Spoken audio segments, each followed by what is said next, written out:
नमस्ते. Last व्हिडिओमध्ये आपण bill of एक्सचेंजचा इंट्रोडक्शनचा जो पार्ट आहे तो सुरू केला आहे, ज्याच्यामध्ये आपण बेसिकली बिल ऑफ एक्सचेंज म्हणजे काय, मीनिंग, डेफिनेशन, त्याचे फीचर्स आणि त्याची नेसेसिटी हा थोडासा थिअरी पार्ट पाहिलेला आहे. आज आपण त्याचे मुख्य भाग जे आहेत बिल ऑफ एक्सचेंजचे ते बघणार आहोत. व्यवस्थित समजून घ्या आणि मी जे जे वहीमध्ये लिहायला सांगेन ते जरूर वहीमध्ये लिहायचं आहे. लास्ट व्हिडिओमध्ये आपण बघितले की what is bill of exchange. Bill of exchange is basically an instrument. It is easily transferable. It is an unconditional order signed by both parties, that is drawer and drawee. It must be dated. त्याच्यावर date असते, त्याच्यावर amount असते, stamp असतो त्याच्यावर, आणि एक प्रकारे व्यवहार होण्यासाठी क्रेडिट ट्रान्झॅक्शन्समध्ये बिल ऑफ एक्सचेंज वापरलं जातं. आज आपण पुढे बघूयात. Page number 252, 7.2 parties of bill of exchange. Parties.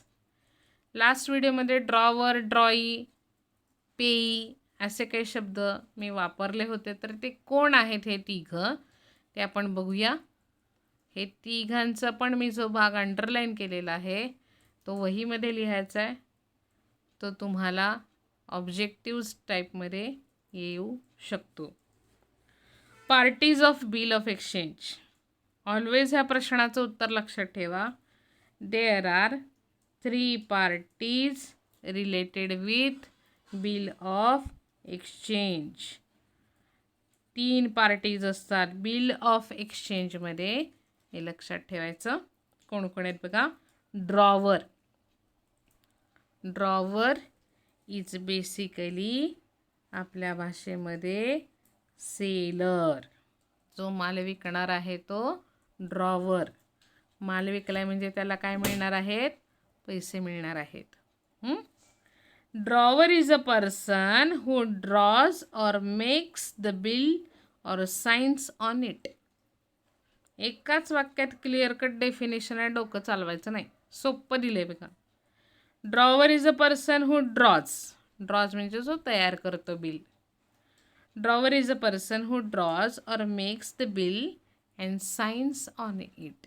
नुसतं तयारीच करत नाही तर त्याच्यावर काय करतोय, सही पण करणार. एवढी एकच डेफिनेशन लिहायची. Who is drawer.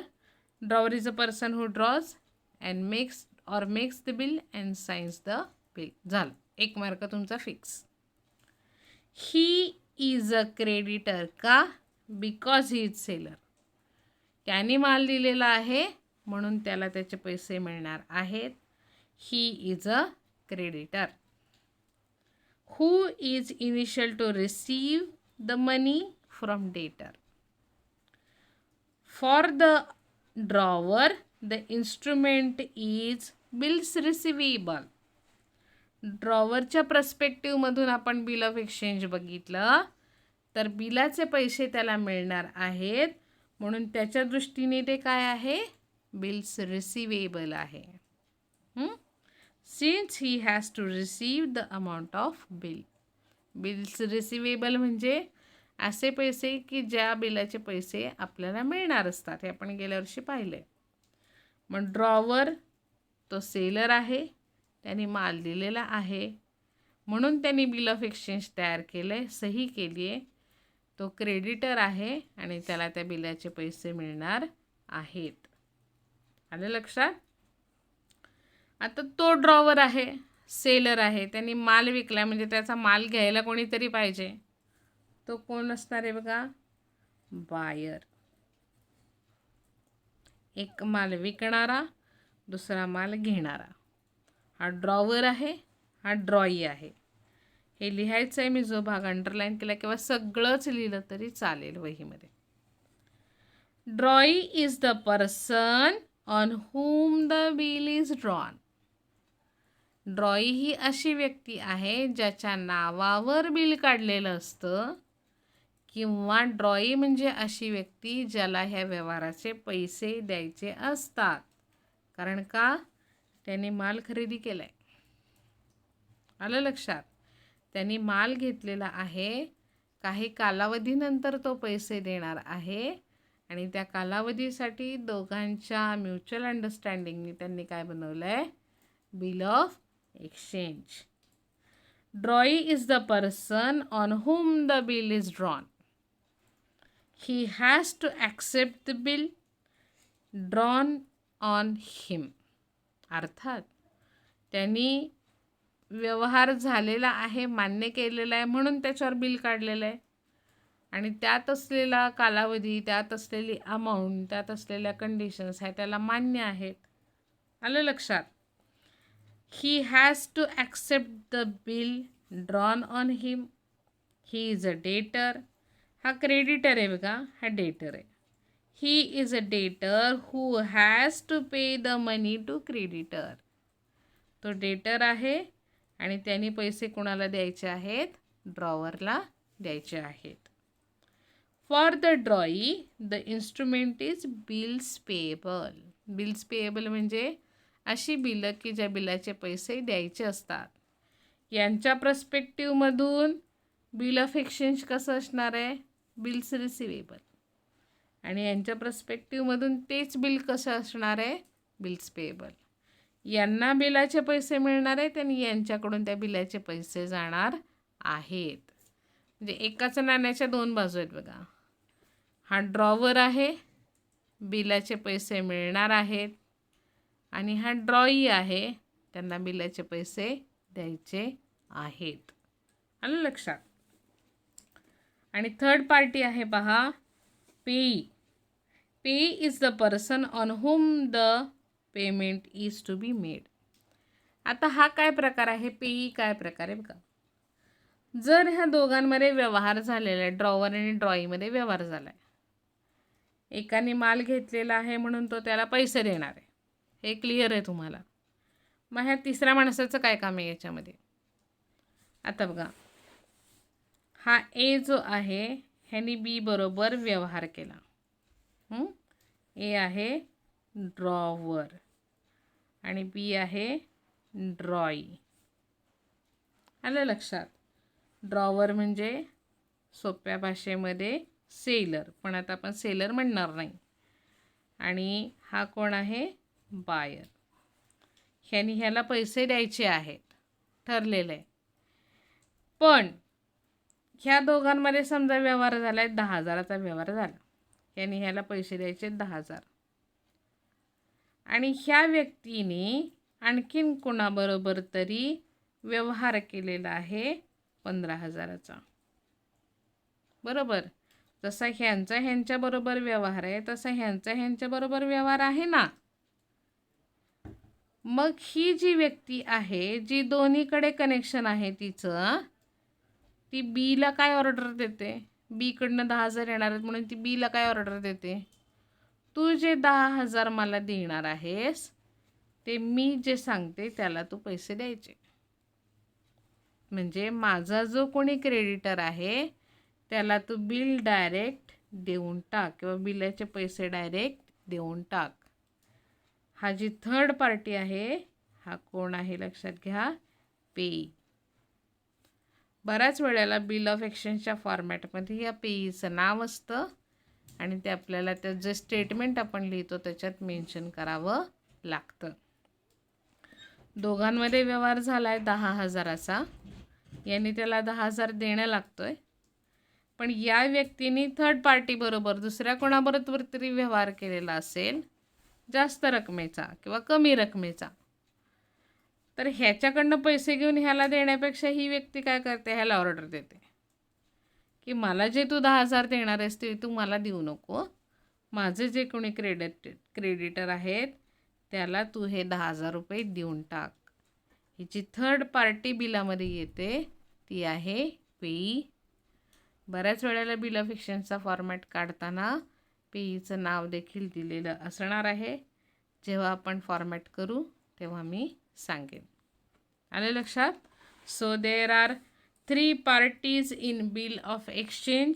First one drawer, second one ड्रॉई आणि थर्ड इज पेई.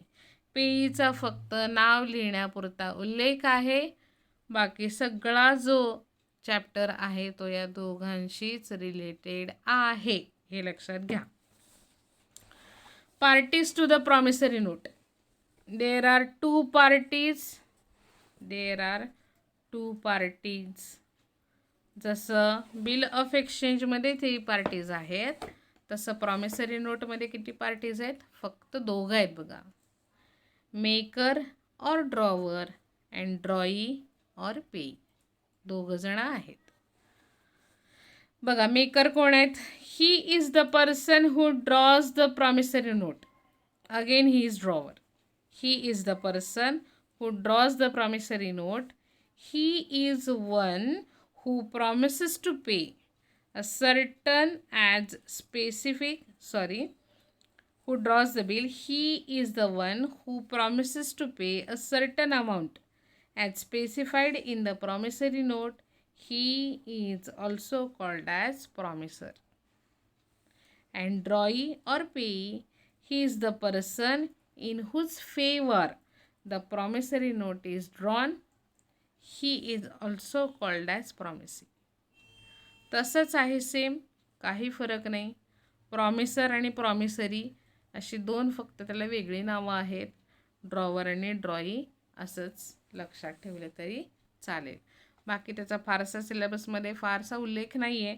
आपल्याला अख्खं ड्रॉवर आणि ड्रॉईशी रिलेटेडच पाहायचं आहे.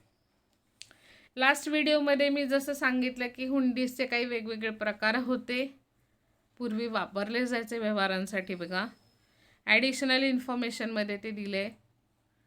देर are varieties of hundis used in our country like shahjog hundi, darshani हुंडी, मुदत्ती हुंडी, नामजोग हुंडी, धनीजोग हुंडी आणि जवाबी हुंडी एक्सेट्रा. हे काय तुम्हाला लिहिण्यासाठी नाही आहे, पण तुम्हाला ती एक जास्तीची माहिती असावी म्हणून हे दिलेलं आहे. पुस्तकामध्ये असे जे कलर्ड स्ट्रिप्स आहेत याच्यात जी माहिती दिलेली असते ही जरूर वाचत चला, जरी त्याच्यावर प्रश्न नसले तरी पण. आता content of format of bill of exchange. आपण नेक्स्ट व्हिडिओमध्ये ॲक्च्युअल फॉर्मॅट कसा बनवायचा आहे ते पाहणार आहोत, पण त्या फॉर्मॅटमध्ये काय काय येणार आहे ते आपण बघायचं आहे आजच्या व्हिडिओमध्ये. डेट, तारीख, ज्या तारखेला व्यवहार झालेला आहे ती तारीख असते आणि ज्या तारखेला ते बिल ॲक्सेप्ट केलं आहे ती पण तारीख असते. म्हणजे समजा मी बिल ऑफ एक्सचेंज प्रिपेअर केलं 1 ऑगस्टला, पण त्याच्यावर ड्रॉईनी सही केली 5 ऑगस्टला, तर डेट ऑफ बिल येणार आहे 1 ऑगस्ट आणि डेट ऑफ ॲक्सेप्टन्स येणार आहे 5 ऑगस्ट. आलं लक्षात? डेट काय काय कंटेंट आहे बघा. The date on which bill has been drawn must be written at the top right hand corner below the address of drawer. Date of bill is essential for calculation of maturity date.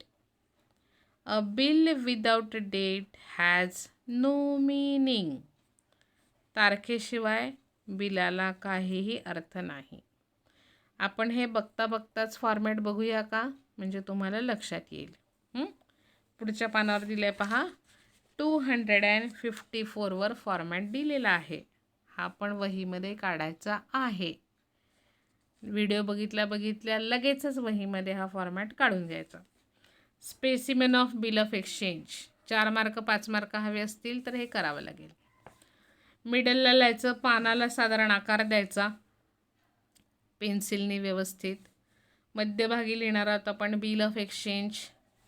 Right hand corner, आपल्या हाताच्या उजव्या बाजूला वरचा जो कोपरा आहे त्याच्यामध्ये drawer's name, ड्रॉवरचं नाव. ड्रॉवर्स ॲड्रेस जो तुम्हाला फॉर्मॅटमध्ये दिलेला असतो, ड्रॉवरचा address and date of bill. आत्ताची आपण तारीख म्हणत होतो, ती तारीख इथं लिहायची असते. ड्रॉवरचं नाव, त्याचा संपूर्ण पत्ता आणि त्याची बिलाची त्यांनी काढलेली तारीख. आलं लक्षात? डाव्या साईडला स्टॅम्प असतो बघा, स्टॅम्प फक्त लिहायचं आहे. आपल्याला काय कुठे जाऊन शिक्का मारायचा नाही आहे. आपल्याला फक्त चौकोनी एक बॉक्स तयार करून त्याच्यामध्ये स्टॅम्प लिहायचं आहे. त्याच्या खाली immediate rupees amount in figure, जेवढ्या रकमेचा व्यवहार झालेला आहे त्या रकमेचा आकडा आपण ह्या बॉक्समध्ये लिहिणार आहोत. आलं लक्षात? बघू हळूहळू काय काय येते पुढे. डेट तर आपण पाहिली. नेक्स्ट आहे term. Term of the bill must be specified in months or in days. Term means period, कालावधी, पिरियड किंवा त्याचा कालावधी. म्हणजे 2 महिन्यासाठी बिल आहे, 3 महिन्यासाठी बिल आहे, 4 महिन्यासाठी बिल आहे, किंवा कधी कधी डेजमध्ये देतात. 45 days, 30 days, 60 days, 90 days, 85 days. तो मंथ्समध्ये पण दिलेला असू शकतो पिरियड, किंवा डेजमध्ये पण दिलेला असू शकतो. आपण पिरियड म्हणतो, अकाउंटिंगच्या भाषेमध्ये त्याला टर्म म्हणायचं आहे. Term of bill must be specified in months or in days. Amount, रक्कम, व्यवहाराची झालेली किंमत. Amount of bill in figures should be specified below the stamp and amount in words must be specified in the body of bill. अर्थात आकडा जो आहे तो स्टॅम्पच्या खाली बरोबर बॉक्समध्ये लिहायचा आहे, जसं मी आत्ता इथे दाखवलं तसं.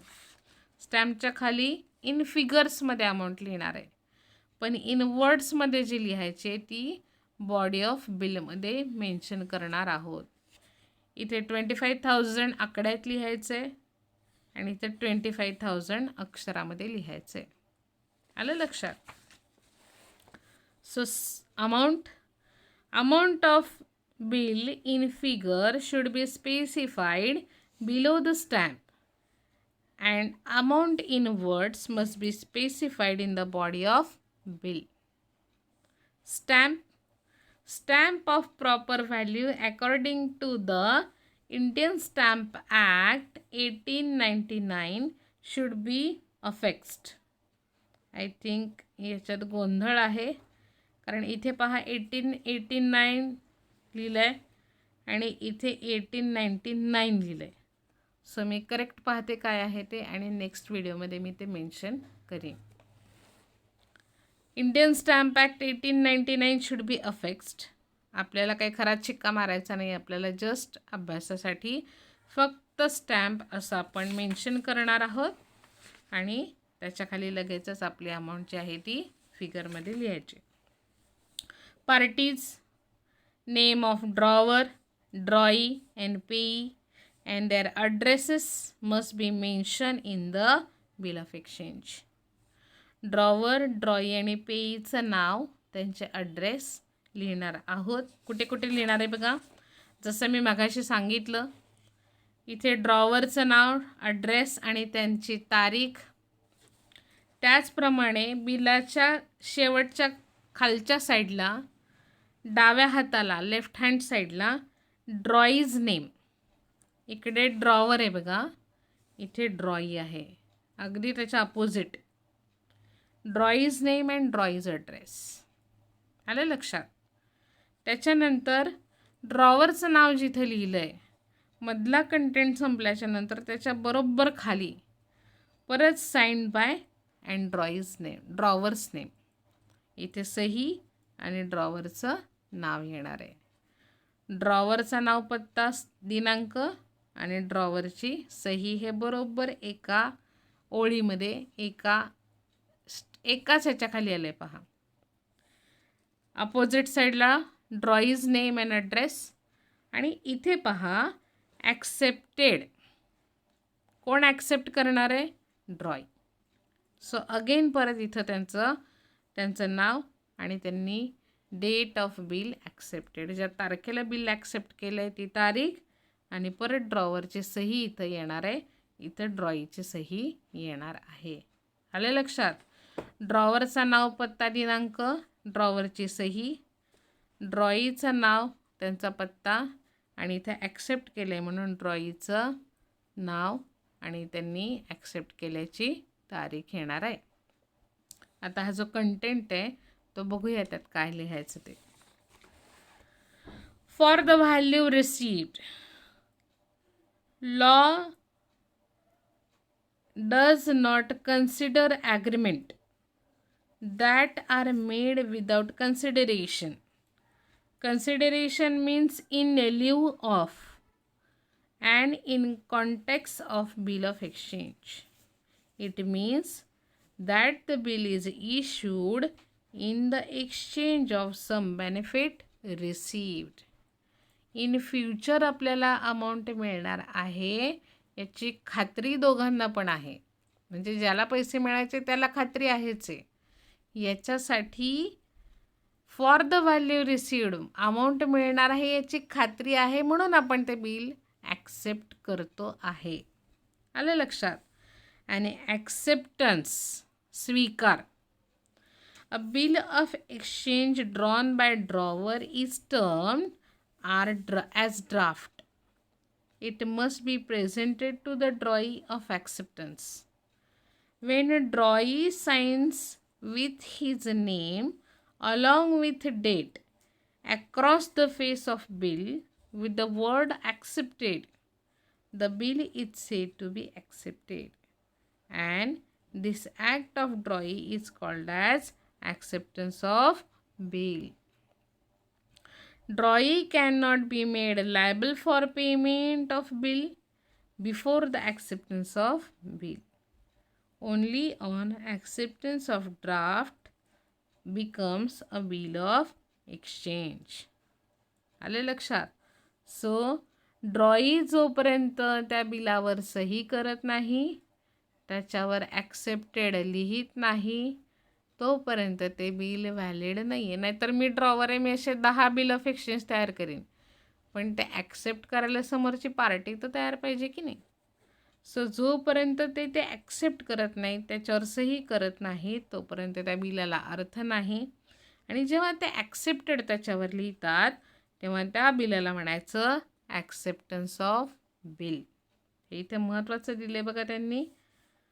When drawee signs with his name along the date across the face of bill with the word accepted, the bill is said to be accepted, and this act of drawing is called as acceptance of bill. आलं लक्षात? So असे काही content आहेत. Additional information, Indian stamp act 1899, इथं चुकलं आहे बघा, इथं 1899च हवं आहे, म्हणजे इकडचं बरोबर आहे. Indian stamp act 1899 of government of India in force for charging stamp duties on instruction recording the transaction. हा कंटेंटमधला बघायचा राहिला आहे तेवढा बघूयात. बिल ऑफ एक्सचेंजचा फॉर्मॅट तयार करताना पानाच्या मध्यभागी बरोबर स्ट्रक्चर आखायचं. उजव्या कोपऱ्यामध्ये ड्रॉवरचं नाव, ॲड्रेस, त्यांनी बिल काढल्याची तारीख. डाव्या कोपऱ्यामध्ये स्टॅम्प, त्याच्याखाली अमाऊंट जी आहे ती फिगरमध्ये लिहायची. ड्रॉवरचा जिथे नाव आहे त्याच्या कंटेंटमध्ये पानाच्या एकदम शेवटी किंवा शेवटून थोडंसं वर त्यांची सही आणि ड्रॉवरचं नाव. डाव्या कोपऱ्यामध्ये ड्रॉईचं नाव, त्यांचा ॲड्रेस, आणि त्यांनी बिल ॲक्सेप्ट केलं आहे, ॲक्सेप्टेड, ड्रॉईचं नाव, त्यांची सही, आणि इथं त्यांनी ॲक्सेप्ट केल्याची तारीख. मग मध्ये काय लिहायचं बघा, dash dash after date. Dash डॅशमध्ये इथे टर्म येणार आहे पहा, टर्म म्हणजे इथे पिरियड ऑफ बिल येणार आहे. म्हणजे 2 months after, 3 months after, 4 months after, 1 month after. आणि जर डेजमध्ये दिलेलं असेल तर 90 days after date, 45 days after date, 60 days after date असा इथे टर्म आपण मेन्शन करणार आहोत. After date pay to Mr or Mrs, जे कोणी मिस्टर मिसेस असतील त्यांचं नाव येणार आहे पहा इथं. म्हणजे इथं ड्रॉईचं नाव येणार आहे कारण ते बिलाचे पैसे देणार आहेत. आलं लक्षात. After date pay to mister and Mrs, इथे नेम अँड ॲड्रेस ऑफ पे, जर पे असेल तर पहा इथे ड्रॉईचं नाव नाही ॲक्च्युली, पेईचं नाव येतं. आणि जर ड्रॉईचंच नावावर बिल असेल तर तसं फक्त पे टू मी असं म्हणलेलं असतं. सो ड्रॉईचं नाव नाही येणार आहे इथे, फक्त पेईचंच नाव येऊ शकतं. Pay to mister and missus, name of the address of पे जर प्रॉब्लेममध्ये असेल तर, or his or her order, the sum of rupees. इथे 25,000 लिहिले तर इथे 25,000 वर्ड्समध्ये येणार आहेत. इथे 1,000 लिहिले तर इथं 1,000 वर्ड्समध्ये येणार आहेत. आलं लक्षात. Dash dash after date pay to mister and Mrs dash dash or his order the sum of rupees only for the value received. Only for the value received म्हणजे आपण हे जे बिल आहे हे व्यवहार पूर्ण होण्यासाठी वापरत आहोत. म्हणजे ह्यातून आपल्याला बिलाचे पैसे इन फ्युचर मिळणार आहेत याची खात्री त्या बिल काढणाऱ्याला होणार आहे म्हणून. आलं लक्षात. त्याच्यानंतर आहे पहा खाली, तर मी तुम्हाला कंटेंट पूर्ण सांगितलं आहे. व्हिडिओ पाहिल्याच्या नंतर हा जो पूर्ण फॉर्मॅट आहे हा आपण वहीमध्ये काढायचा आहे. नेक्स्ट व्हिडिओमध्ये काही थिअरी पार्ट आहे तो आपण बघूया आणि मग ॲक्च्युअल आपण फॉर्मॅट कसा बनवायचा आहे तो देखील बघणार आहोत. धन्यवाद.